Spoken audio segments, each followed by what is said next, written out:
प्रदेश सरकार ने अपने को जोड़ करके कहा कि अगर मोदी जी 11 करोड़ लोगों को फ्री में रसोई गैस के कनेक्शन दे सकते हैं तो वर्ष में 2 बार होली और दीपावली के उत्सव को और उत्साहपूर्ण बनाने के लिए फ्री में रसोई गैस के सिलेंडर हम उपलब्ध करवाएंगे।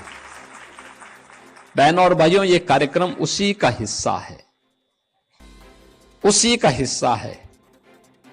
इससे जो पैसे की बचत होगी, इससे आप अपने घर में बच्चों के लिए कुछ अन्य सामग्री खरीद सकते हैं। परिवार के लोगों के उत्साह को, आने वाले अतिथियों के उत्साह को और उमंगपूर्ण बना सकते हैं। और इसलिए राज्य सरकार उन सभी परिवारों के प्रति होली की और दीपावली की बधाई स्वरूप ये रसोई गैस के सिलेंडर उपलब्ध करवाने का कार्य करती है। बहनों और भाइयों, जब अच्छी सरकार आती है तो ऐसे ही लोक मंगल की कामना के साथ सबके हित के बारे में सोचती है। 17 के पहले इस प्रदेश में परिवार से ऊपर सोची नहीं थी, केवल अपने परिवार के बारे में सोचता था। और सिर्फ ही परिवार के अलावा दोस्तों के पास कोई सोच ही नहीं था। घूम फिर करके सब वही चाचा भतीजा और महाभारत के सभी रिश्ते उसमें आते थे। और एक ही परिवार के सारे लोग उसमें लाभ लेते थे, लूट लेते थे, डकैती डाल देते थे। उत्साह के उमंग को दंगों की भेंट चढ़ा देते थे, गुंडागिर्दी के भेंट चढ़ा देते थे, अव्यवस्था फैलाते थे। किसी भी गरीब को योजना का लाभ नहीं मिल पाता था। नौजवानों की नौकरी में डकैती पड़ती थी। विकास के कार्यों के पैसे में छीना झपटी होती थी। गरीब को इसका लाभ नहीं मिल पाता था। परिणाम क्या होता था? प्रदेश पर्व और त्योहार भी नहीं मना पाता था। प्रदेश के अंदर गरीब तबाह होता था, नौजवान पलायन करता था। हर जिले में इनके द्वारा पाले गए गुंडे अराजकता फैलाते थे, माफियागिरी फैलाते थे। और उन माफिया के सामने, उन गुंडों के सामने, उन दंगाइयों के सामने इस समाजवादी पार्टी के नेता, इनके मंत्री और इनका मुख्यमंत्री नाक रगड़ करके उनको दंगों करने की छूट देती थी। डबल इंजन की सरकार आई और भारतीय जनता पार्टी की सरकार ने कहा कि नहीं, परिवारवाद से नहीं, पूरे प्रदेश को परिवार मान करके काम करना होगा। आज देख रहे होंगे कोई भेदभाव नहीं, किसी की जाति नहीं पूछी जाती, किसी का मत और मजहब नहीं पूछा जाता। प्रधानमंत्री जी का मंत्र था सबका साथ और सबका विकास। योजना का लाभ सबको मिल रहा है, भेदभाव किसी के साथ नहीं, सुरक्षा सबको प्राप्त हो रही है। और सरकार की तो पहले से ही घोषणा है कि अगर बेटी की सुरक्षा के साथ खिलवाड़ किया तो तय मानिए कि अगले चौराहे पर यमराज टिकट काटने के लिए खड़ा होगा, छोड़ेगा नहीं। अगर किसी को यमराज से टिकट कटवाना हो तो किसी राह चलती हुई बेटी के साथ छेड़खानी करके दिखा ले। और यह केवल प्रदेश कर सकता, उत्तर प्रदेश सरकार कर सकती है। और ये हमारी वचनबद्धता भी है कि हर बेटी को सुरक्षा देंगे, हर राहगीर को सुरक्षा देंगे, हर व्यापारी को सुरक्षा देंगे, हर नौजवान के हाथ को काम देंगे, हर गरीब को उसका हक देंगे, हर वंचित के साथ सरकार खड़ी होगी, हर दलित के साथ सरकार खड़ी होगी, उसके साथ कोई अन्याय नहीं होने देंगे। और उत्साह और उमंग के त्योहार में किसी ने रंग में भंग डालने का काम किया, किसी ने व्यवधान डालने का काम किया, तो जेल की सलाखें उसका इंतजार कर रही होंगी।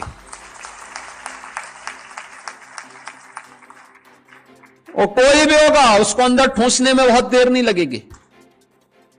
और इसीलिए बहनों भाइयों, पर्व और त्योहार शांतिपूर्ण तरीके से, उत्साहपूर्ण तरीके से, सौहार्दपूर्ण तरीके से एक दूसरे को बधाई देते हुए हमें मनाने चाहिए। और मुझे प्रसन्नता है कि गत 8-8.5 वर्ष के अंदर जो भी पर्व और त्योहार उत्तर प्रदेश में आयोजित हुए, सारे के सारे समुदाय के, होली हो, दीपावली हो, विजयादशमी हो, जन्माष्टमी हो, रामनवमी हो, रक्षाबंधन हो, ईद हो, क्रिसमस हो, गुरु पर्व हो, सारे पर्व और त्योहार शांतिपूर्ण तरीके से, उत्साहपूर्ण तरीके से, उमंगपूर्ण तरीके से आयोजित होते हैं। और एक व्यक्ति अपने अपने पर्व त्योहारों को मनाए, अपनी आस्था का सम्मान करे। ये पर्व और त्योहार सड़कों पर प्रदर्शन की वस्तु नहीं है। ये सामूहिक रूप से अपनी अभिव्यक्ति को समाज के सामने प्रस्तुत करने का एक माध्यम होता है। लोग एक दूसरे से गले मिलें, सामूहिक रूप से विकास की प्रक्रिया का हिस्सा बने, अपने परिवार की खुशी को अपने समाज के साथ, समाज की खुशी के साथ प्रदेश के साथ, प्रदेश की खुशी को देश के साथ आपस में शेयर करते हुए हम आगे बढ़े। यही पर्व और त्योहार के पीछे का उद्देश्य होता है। अब वह भाव नहीं, अब ये वो सरकार नहीं है जो दंगाइयों के सामने घुटना टेकती हो। ये सरकार तो जो जिस भाषा में समझेगा उस भाषा में समझाना भी जानती है और अच्छी तरीके से जानती है। और इसीलिए आज मैं प्रदेशवासियों से कहूंगा, दीपावली आ रही है। दीपावली के अवसर पर लोग, हर परिवार, भारतीय परिवार कुछ न कुछ खरीदता है। एक इस अवसर पर जो भी खरीदे वो स्वदेशी खरीदे। स्वदेशी, हमारा कारीगर, हमारा हस्तशिल्पी, हमारा स्थानीय उद्यम जो कुछ भी बनाया होगा उसको खरीद करके अपने घर में लेके जाइए। हमारे घर में दिया जलेगा दीपावली का तो हमारे ही कुम्हार के द्वारा बनाया गया दिया होना चाहिए। हमारे घर में दीपावली के अवसर पर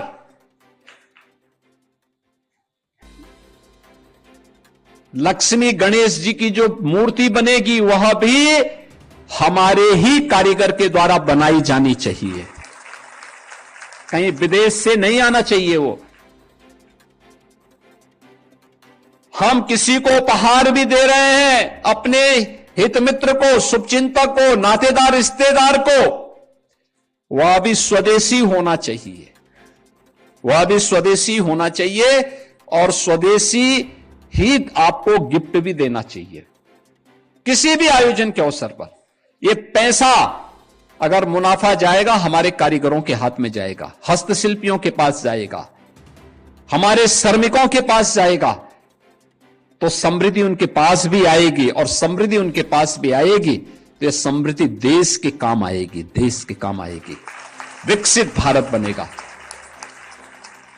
विकसित भारत के लिए हम सबको सामूहिक रूप से प्रयास करना होगा। और दूसरा, पर्व और त्योहार में एक चीज का हमें और ध्यान देना होगा, और वह ये कि अगर हमने अपने परिवार की आवश्यकताओं की पूर्ति कर ली है तो थोड़ा सा उसमें से बचा करके किसी एक गरीब को जरूर कुछ सहायता करने के लिए तैयार होना चाहिए। आपकी बगल में, याद करिए ना, याद करिए, अंत्योदय के प्रणेता पंडित दीनदयाल उपाध्याय जी अपने जीवनी में एक बात लिखते हैं। उन्होंने कहा, एक आचार्य शंकर के बारे में उन्होंने इस बात को कहा था कि वे भिक्षाटन करते हुए देश के अंदर जब सनातन धर्म की मूल्यों और आदर्शों की स्थापना करने के लिए निकले थे तो पूरे देश के अंदर भ्रमण कर रहे थे। और उस समय वे एक बड़े घर के सामने गए। सन्यासी के लिए आवश्यक होता है कि वह दिन में एक बार भिक्षा लेगा, लेकिन किसी एक घर से। तो स्वाभाविक रूप से देख करके गए बड़े घर के पास भिक्षा लेने के लिए। उन्होंने भिक्षाम देही का अपने मुंह से उच्चारण निकाला। एक सन्यासी को सामने देख करके घर की महिला भिक्षा लेकर के निकली, लेकिन इससे पहले कि भिक्षा उनके पास जाती, उनकी झोली में जाती, उन्होंने देखा कि इस बंगले के ठीक सामने एक गरीब कढ़ा रहा है। तो उन्होंने अपनी झोली को बंद कर दिया, भिक्षा नीचे गिर गई। परिवार के मुखिया ने कहा, ये सब आप क्या कर दिए? उसने कहा, नहीं, मैं आपके यहां का भिक्षा नहीं ले सकता। कहा, क्यों? कहा कि मैं भागीदार बन जाऊंगा, मैं आपके पाप में भागीदार बन जाऊंगा। कहा, कैसे? कहा कि ये भिक्षा आप मुझे देना चाहते हैं, आप ये दिखावा करना चाहते हैं। इस सामने, आपके घर के सामने एक व्यक्ति भूखों मर रहा है, आप पहले उसको खिलाइए। जब वो व्यक्ति सुख और शांति से अपना जीवन यापन करना शुरू कर देगा तो आपकी भिक्षा लेने के लिए मुझ जैसा सन्यासी भी आ जाएगा। मैं भूखा रह सकता हूं, लेकिन मैं किसी भी ऐसे घर से भिक्षा नहीं लूंगा जिस घर में किसी गरीब के प्रति संवेदना न हो। और याद रखना इस बात को कि ईश्वर किस रूप में है कोई नहीं कह सकता। और हम लोगों को एक गरीब के मन में भी, उनके अंतःकरण में भी उसी ईश्वर का वास मान करके देखना चाहिए जो एक सामान्य नागरिक जिसको मंदिर के ऊपर देखता है। इसलिए उन सब गरीबों के साथ हम भी शेयर करें। जो कुछ भी हमारे पास है, थोड़ी बहुत सहायता किसी गरीब की भी हम कर पाएंगे तो हमें जरूर करना चाहिए। और पर्व का उत्साह और आनंददायक हो जाएगा, और भी आनंददायक हो जाएगा। और मेरी आप सबसे अपील होगी, पूरे प्रदेशवासियों से अपील होगी कि पर्व और त्योहार के समय किसी एक गरीब की सहायता जरूर अतिरिक्त करिए। आप अपने नातेदार रिश्तेदारों की सहायता तो करते ही होंगे, लेकिन एक गरीब को भी जरूर कोई ना कोई सहायता इस पर्व और त्योहार के समय देंगे। उन बच्चों को जरूर देंगे जिनको कोई पूछने वाला नहीं है, तो उत्साह और उमंग और आनंददायक हो जाएगा। मैं एक बार फिर से पूरे प्रदेश को दीपावली की हृदय से बधाई देता हूं। आज जिन लाभार्थियों को यह वितरित हो रहा है, वे अब जाकर के उनके खाते में वे सीधे जाएं, अपना सिलेंडर वहां पे लेने की व्यवस्था शुरू कर लें, या अगले 2 महीने तक ये सुविधा आपको प्राप्त होती रहेगी। कभी भी जाकर के लेकर के अपना सिलेंडर ले सकते हैं वहां से, ये आप कर सकते हैं। आपके इस आज के इस अवसर पर मैं एक बार फिर से 1,86,00,000 उन सभी उज्ज्वला योजना के लाभार्थियों को इस अवसर पर बधाई देता हूं। दीपावली की मंगलमय शुभकामनाएं पूरे प्रदेशवासियों को देते हुए वाणी को विराम देता हूं। धन्यवाद। जय हिंद।